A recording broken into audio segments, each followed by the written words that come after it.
wrapping up our Amityville trip with the straight-to-DVD SRS Cinema Amityville movies is Amityville Backpack. And I will say that the art for this is actually pretty cool before we actually get into the movie.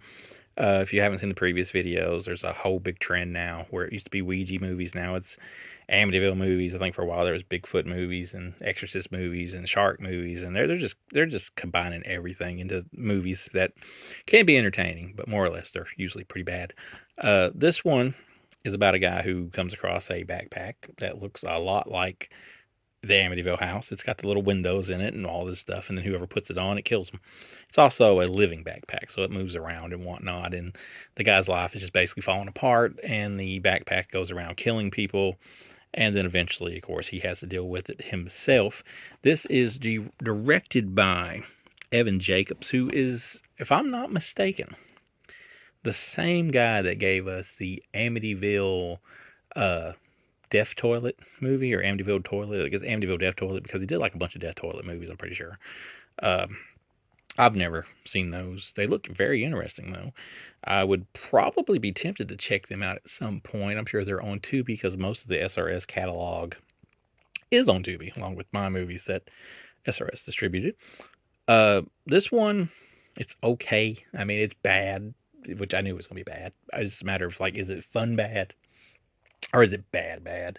And it can be fun bad at times, although it can be very bad bad at times. Um, they repeatedly show the same shot of the backpack when, like, the backpack's like going into evil mode or whatever, and you shoot to the backpack and you see there's flames and like the eyes of the backpack, and then when somebody puts it on, it'll start doing this weird little like grinding thing, like it's like stabbing this screw into them, or maybe it's draining the life out of them. I don't think it's ever really explained.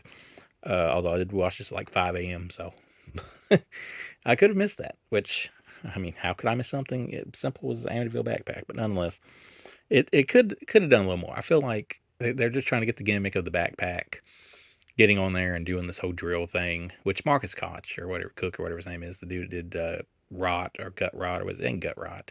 Gut Rot's SRS. Maybe it's just called Rot or something like that. The 100 tier guys. He, our 100 tier guy, he did the backpack effects. I don't think he did any of the other effects. My only thing when it comes to this movie is, like, if you're going to show that the backpack can move around, and you're going to show that the backpack can basically think for itself, move around town, navigate around a house, hear things, and get pissed off by it. Like, if you're going to establish that it can do all that, why can't we just have it like kill people in another way every now and then? But it is what it is. 1.5 out of 5. That's your lead fellow there. I've not seen the Death Toilet movies. He could be a mainstay for those, for all I know. That's one of the guys that's got the backpack on. For God's sake, take it off. I mean, yeah, why can't you just take it off?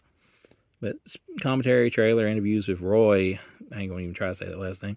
Interviews with the Amityville Backpack. So, yeah.